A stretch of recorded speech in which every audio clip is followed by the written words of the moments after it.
যে তোমাকে বোঝে না তার কাছে একই কথা বলা মানে নিজেকে তার কাছে ছোট করা। সবাই যে বোঝে না তা নয়, কেউ কেউ বুঝেও না বোঝার ভান করে থাকে।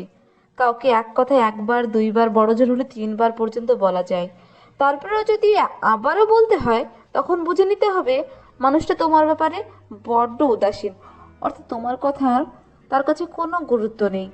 তুমি তাকে যতই বলবে মানুষটা ততটাই মজা নিতে থাকবে। কাউকে বারবার এক কথা বলে কিছু আদায় করাটা অনেকটা জোর করে আদায় করার মতো। কারণ মানুষ যেটা মন থেকে করে সেটা সে প্রথমবার বলাতেই করে। বারবার বলে যেটা পাওয়া যায় সেটা ফিডব্যাক কখনোই ভালো হয় না। একসাথে অনেক দিন থাকার পরেও কেউ যদি তোমাকে বুঝতে না পারে, তোমাকে একই কথা তাকে বারবার বলতে হয়, তখন বুঝে নিও ওই মানুষটা তোমাকে কখনোই একেবারের জন্য বোঝার চেষ্টা করেনি। তুমি তার কাছে একজন অবহেলিত মানুষ ছাড়া আর কিছুই না। তোমাকে বুঝতে হবে তার কাছে তুমি কতটা গুরুত্বপূর্ণ। যার কাছে তোমার গুরুত্ব আছে তার কাছে তোমার সব কথার মূল্য আছে। তোমার বলতে দেরি হলেও ওই মানুষটা তোমার কথা রাখতে দেরি করবে না। যার কাছে তোমার কোনো গুরুত্ব নেই তাকে বারবার বলা আর গাছের সাথে কথা বলার মধ্যে কোনো পার্থক্য নেই।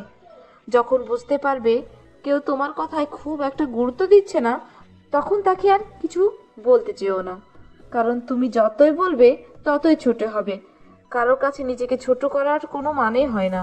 ব্যক্তিত্ব যার প্রখর হয় তাকে কেউ ছোট করতে পারে না। মনে রেখো, যে মানুষটার কাছে তোমার কোনো কথার মূল্য নেই তার কাছে তুমিও মূল্যহীন। অর্থাৎ আজ যে তোমার কথার দাম দিচ্ছে না, কাল সেই মানুষটা তোমাকে গুরুত্ব দেবে না। যখন নিজের দামটা না পাওয়া যায় তখন ওই মানুষটার কাছে থেকে সরে আসাটাই ভালো।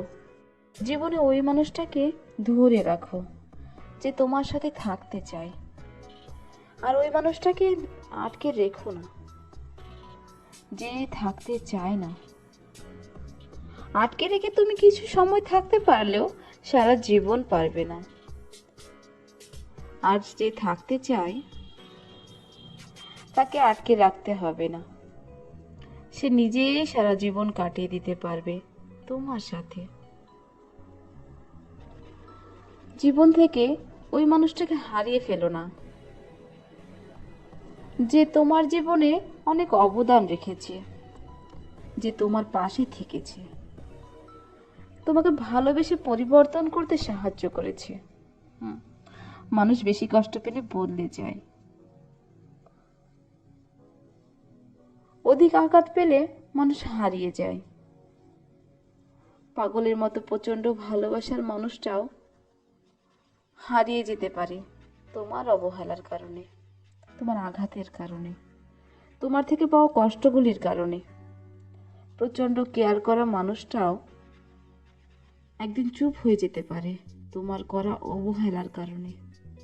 তোমার মুখের উপর কোনো একদিন বলে দিতে পারে তোমার প্রতি আমার কোনো আগ্রহ নেই, তোমার প্রতি আমার কোনো অভিযোগ নেই, তোমার প্রতি আমার কোনো চাহিদা নেই।